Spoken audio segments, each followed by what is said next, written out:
पिछले एक महीने में भारत खास तौर से उत्तर प्रदेश की दलित राजनीति के क्षितिज पर एक नया नाम तेजी से उभरा है। नाम है चंद्रशेखर आजाद। चंद्रशेखर आजाद की भीम आर्मी ने कुछ दिन पहले दिल्ली के जंतर मंतर पर भी शक्ति का प्रदर्शन किया था। हमारे साथ खुद चंद्रशेखर आजाद हैं। यूपी में अभी योगी सरकार आती है और आने के साथ ही दलितों और दबंगों के बीच ये संघर्ष की घटनाएं सामने आती है। क्या वजह मानते हैं?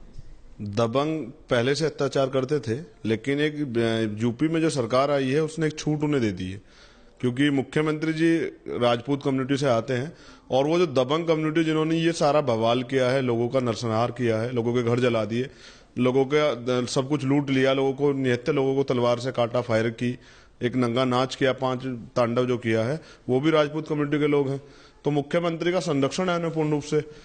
लेकिन ये कहा जा रहा है कि अंबेडकर जयंती पे जहां बवाल उस तरफ से शुरू हुआ, तो प्रताप जयंती पर आपकी तरफ से भी, दलितों की तरफ से भी शुरू हुआ। ये बिल्कुल एक गलत अफवाह फैलाई जा रही है। बाबा साहब की जयंती पे मूर्ति लगाना चाहते थे दलित समाज के लोग, उन्हें रोक दिया गया, वो लोग रुक गए। ये महाराणा प्रताप की जयंती की परमिशन शिमलाना में थी, वो भी एक विचार गोष्ठी की परमिशन चेक करवा लीजिएगा। और जबरदस्ती वो लोग वहां परमिशन को शोभा यात्रा निकाल रहे थे। प्रधान जी को सुबह धमकी देके जाते हैं राजपूत कम्युनिटी के लोग कि जो बीच में आएगा उसे गोली लगेगी। प्रधान जी अपनी जिम्मेदारी निभाते हुए एसडीएम साहब को फोन कर देते हैं, पुलिस आ जाती है, पुलिस की मौजूदगी में सब चीज होता है। डीएम मौके मौजूद रहता है, एसएसपी मौके मौजूद रहता है और डीआईजी मौके मौजूद है। उनके सामने नंगी तलवारें घुमाई जाती हैं, महिलाओं के पीछे लोग भागते हैं तलवारें बंदूकें लेके। मुझे लगता है कि इस देश में दलितों के दमन की कार्रवाई जहां जहां बीजेपी गवर्नमेंट है वहां की जा रही है। इस समय आपके खिलाफ नॉन बेलेबल वारंट भी है, आपको पुलिस खोज रही है, उधर दलित आपको खोज रहे हैं, आपकी तलाश कर रहे हैं कि आप उनके साथ होते तो शायद मरहम लगा पाते। तो ऐसे में दलितों का उद्धार कैसे होगा? देखिए, भीम आर्मी एक पूरी यूनिट है जो 7 प्रदेशों में काम करती थी, लेकिन अब पूरे देश में काम करती है। और जो भी संगठन जहां काम कर रहा है वो दलितों के संरक्षण की आवाज उठाने के लिए, दलितों पे जो शोषण हो रहे हैं उनकी आवाज उठाने के लिए भीम आर्मी काम करती है। लेकिन आज भीम आर्मी के माध्यम से दलित समाज का जो युवा इतना जागरूक हो चुका है, उनकी जो लड़कियां इतनी जागरूक हो चुकी है कि वो अपने हक अधिकार के लिए, संवैधानिक अधिकारों के लिए खुद संघर्ष कर रही है। चंद्रशेखर तो एक माध्यम है, चंद्रशेखर एक रास्ता है, जो चंद्रशेखर अपना काम कर रहा है और कम्युनिटी के लोग अपना काम कर रहे हैं। अब इस देश में दलित समाज अत्याचार नहीं सहेगा, ये सभी लोग आज मीडिया के माध्यम से जान लें। आप कब सरेंडर करेंगे पुलिस के साथ? मैं सरेंडर कर दूंगा, मैं तो सरेंडर पहले ही दिन कर देता, लेकिन मुझे गुमराह किया गया। एसएसपी और डीएम ने मुझे बुलाया और मुझसे पूरे दिन मुझसे बवाल को शांत करवाने कभी इधर घुमाते रहे और शाम में मेरे खिलाफ ये कार्रवाई कर दी। मेरे घर पे 60 लोग जाते हैं, मेरा लैपटॉप उठा लाते हैं, मेरे घर में तोड़फोड़ करते हैं, मेरे घर वालों से बदतमीजी करते हैं। उसके बाद भी एक और बार मुझे सूचना लगी पुलिस जा चुकी है, मैं सरेंडर कर देता, मगर मैं देखना चाह रहा था कि जो लोग कल तक मुझे गुमराह कर रहे थे, मुझसे मदद की बात कर रहे थे, आज उन्होंने मेरे खिलाफ एफआईआर क्यों कर दी। फिर एक आरोप लगा कि मैं नक्सली हूं, फिर एक आरोप लगा कि मैं आतंकवादी हूं, फिर एक आरोप लगा कि करोड़ों के वार नारे कर दिए। कुल मिलाकर मैंने देखा सिस्टम ये है कि ये लोग एक आम आदमी को जो अपनी कम्युनिटी के लिए संघर्ष कर रहा है, जो ये वादा करता है अपनी बहनों से कि जब तक वो जिंदा है उनके सम्मान की सुरक्षा होगी, ये उस व्यक्ति को नक्सली बना देते, क्योंकि चाहते हैं दलित समाज यहाँ आवाज ना उठाए। अब सरेंडर कब करेंगे? अब सरेंडर कल या परसों में हम लोग सरेंडर करेंगे। एक्चुअली मेरी तबियत थोड़ी खराब थी 21 तारीख के बाद, तो इसलिए मैंने सरेंडर नहीं किया। दूसरा जो है, मैं देखना चाहता था, पुलिस जो है हमारी एफआईआर की कॉपी जो है ना वो कोर्ट में नहीं सबमिट करा रही है। पुलिस ने लोकतंत्र का बिल्कुल हनन कर दिया, संविधान को भी बिल्कुल आज जीरो पे खड़ा कर दिया। पुलिस लोकतंत्र के हिसाब से नहीं चल रही है। मेरी जो एफआईआर है, जबकि वो 24 घंटे में कोर्ट में सबमिट होनी थी, वो पुलिस ने अब तक नहीं की है। मुझे लगता है पुलिस कोई बड़ा मामला करके या पुलिस मुझे अरेस्ट करके कहीं से इनकाउंटर करना चाहती है या कुछ मेरे पे आर्म्स वगैरह दिखाना चाहती है, जिससे कि वो मुझे लोगों की नजर में गलत साबित कर सके। पुलिस गिरफ्तार करे इससे बेहतर है कि आप कोर्ट में सरेंडर? जी, इससे बेहतर यही है कि मैं कोर्ट में सरेंडर करूंगा, लेकिन मैं एक बिल्कुल व्यवस्थित तरीके से सरेंडर करूंगा, क्योंकि मेरे बहुत सारे निर्दोष भाइयों पे पुलिस ने मुकदमे वो कर दिए हैं। मुझे कोई राजनीतिक संरक्षण की बात चलती मुझे कोई नहीं है। मैं अपनी कम्युनिटी के लिए अकेला काम करता हूं, मेरी टीम काम करती है, तो इसलिए उन टीम के लोगों की सुरक्षा करना भी एडवोकेट चंद्रशेखर आजाद की जिम्मेदारी है। मायावती कहती हैं कि ऐसी छोटी मोटी आर्मी से लोगों को ना जुड़ना चाहिए, ना डरना चाहिए, ना उसके साथ जाना चाहिए। वैसे भी भीम आर्मी किसी को डराने के लिए नहीं है। भीम आर्मी दलित समाज पे हो रहे शोषण की सुरक्षा के लिए है, ना कि शोषण करने के लिए। और आप अच्छी तरह से जानते हैं, अगर शोषण हुआ होता तो 5 तारीख को जब घटना तो 6 तारीख में होता। तो आप दलितों के लिए काम करना चाहते हैं तो मायावती के साथ मिलकर क्यों नहीं करते? उनका इतना बड़ा कैनवास है, इतना बड़ा क्षेत्र है, इतना राजनीतिक आधार है, आपको तो उसमें मदद मिलेगी। मुझे राजनीति नहीं करनी है, इसलिए मैं बहन जी का सहयोग नहीं लेना चाहता हूं। बहन जी अपना काम करती है, एडवोकेट चंद्रशेखर आज अपना काम करता है। लेकिन ये बताना जरूरी है क्योंकि बहन जी को सभी कम्युनिटी के वोट चाहिए, उनके हाथ थोड़े बंधे हुए हैं। एडवोकेट चंद्रशेखर आजाद ये मानता है, अगर आज लोग ये कह रहे हैं कि बीजेपी सरकार को कोस रहे हो, अगर यहाँ बसपा की सरकार भी होती और उनके राज में दलितों पर अत्याचार होते, माइनॉरिटी के लोगों पर अत्याचार होते, ओबीसी के लोगों पर अत्याचार होते, किसी बहन पर अत्याचार होते, तो चंद्रशेखर की प्रतिक्रिया सेम रहती। लेकिन आप दलितों से कहते हैं कि वो मुस्लिम धर्म अपना लें, इस्लाम अपना लें, बौद्ध की बात नहीं करते, तो आप किसको उकसा रहे हैं? आप इससे बीजेपी का फायदा नहीं कर रहे? मुझे ऐसा लगता है, मेरा कोई भी एक भी स्टेटमेंट ऐसा नहीं हो सकता कि हम इस्लाम धर्म कबूल कर लेंगे। मैंने 21 तारीख को भी कहा था कि अगर ये शोषण लगातार बढ़ता रहा तो हम लोग बौद्ध धर्म ग्रहण कर लेंगे।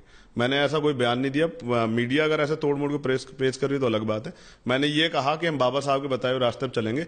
इस देश में ब्राह्मणवादी व्यवस्था खत्म करके मानववादी बौद्ध धर्म को हम लोग जिंदा करेंगे, और वहीं से बाबा साहब के जो सपना था भारत निर्माण का, उस भारत के निर्माण का हम लोग करेंगे।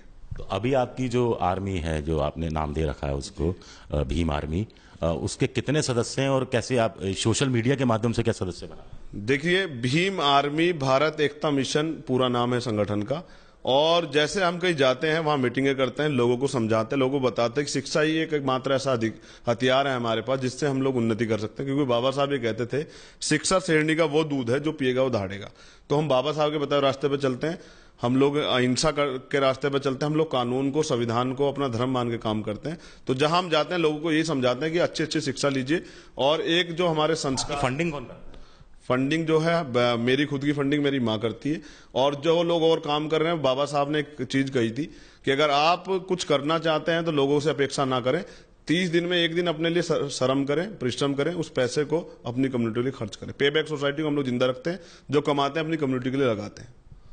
1995 के बाद पहली बार मायावती को किसी ऐसे जगह जाना पड़ा जहां दलितों का पर अत्याचार हुआ था, तो आपने हिला के रख दिया मायावती। देखिए, बहन जी जो है लोकसभा, विधान, राज्यसभा में बोलती हैं, और जब भी कोई दलित अत्याचार का मामला तो बहन जी बोलती हैं। लेकिन मुझे ऐसा, ये तो मुझे पता नहीं कि मैंने हिलाया या क्या हिलाया। मुझे ऐसा लगता है कि उनको पहले चला जाना चाहिए था, लेकिन वो थोड़ी देर से। आप राजनीति में आए? नहीं, मेरी अभी ऐसी कोई इच्छा नहीं है। अभी से मतलब बाद में आ सकते? अभी, क्योंकि भविष्य किसने नहीं देखा है, कल क्या होने वाला है ये मुझे नहीं पता।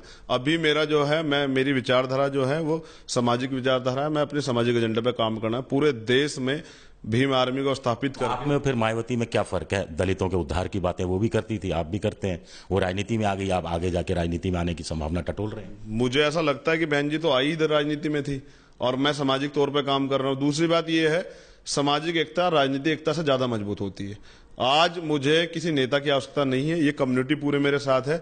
जब भी कोई मामला होता है, कम्युनिटी के लोग मुझे सपोर्ट करते हैं। आपने देखा जंतर मंतर पे जो भीड़ थी, 4-5 लाख लोग जो आए थे, वो सोशल मीडिया से चंद्रशेखर आजाद के एक आह्वान से आए थे। तो आप समझ सकते हैं कि मुझे किसी राजनीतिक दल की स्वेच्छा नहीं है।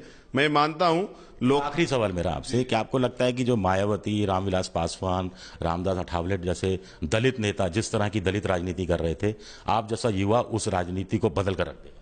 मैं ये कहना चाहता हूं, राजनीति में बदलूंगा या नहीं बदलूंगा ये तो मुझे नहीं पता, लेकिन मैं उन लोगों को मजबूर जरूर कर दूंगा जो सिर्फ बड़ी बड़ी बातें करते थे, जो दलित कम्युनिटी के लिए काम नहीं करते। इन तीनों में से सबसे बड़ा दलित नेता कौन है? मेरे लिए तो तीनों ही दलित नेता हैं, क्योंकि दलित एक ठप्पा है। जब आप एक कम्युनिटी में पैदा हो जाते हैं, ये देश जातिवादी व्यवस्था में घिरा हुआ है, और जातिवादी व्यवस्था की वजह से ये देश आज पीछे है। योगी पर आपको विश्वास नहीं है, आप कह रहे हैं कि वहां पे दबंगों को बढ़ावा मिल रहा है, लेकिन मोदी तो सबका साथ सबका विकास की बात करते हैं। उनसे आपको कुछ न्याय की उम्मीद है? न्याय की उम्मीद बहुत दिन पहले खत्म हो गई थी, जब इस देश के प्रधानमंत्री, जो इस देश की किसी व्यवस्था को चेंज कर सकते हैं, वो ये कहते हैं कि दलितों को मत मारो, मुझे मार लो। मैं चाहता था कि उनका स्टेटमेंट ये होता कि दलित समाज पर जो शोषण करेगा उसको ज्यादा गंभीर सजा दी जाएगी, कड़ी सजा दी जाएगी। ये स्टेटमेंट होता तो मुझे लगता है जमूलेबाजी करते हैं, और जमूलेबाजी वाले लोगों पे मैं भरोसा नहीं करता हूँ। मूंछ कहां से गायब? ये मूंछ जब शेर 2 कदम पीछे हटता है तो समझ लीजिए कि अब की बार तैयारी कुछ ज्यादा बढ़ी है, जैसे जंतर मंतर पे आप लोगों ने देख लिए। ये थे चंद्रशेखर आजाद, जिनका कहना है कि वो गुरुवार या फिर शुक्रवार को अदालत में सरेंडर कर देंगे। कैमरामैन दिवाकर के साथ विजय विद्रोही, एबीपी न्यूज। ये है एबीपी न्यूज, आपको रखे आगे।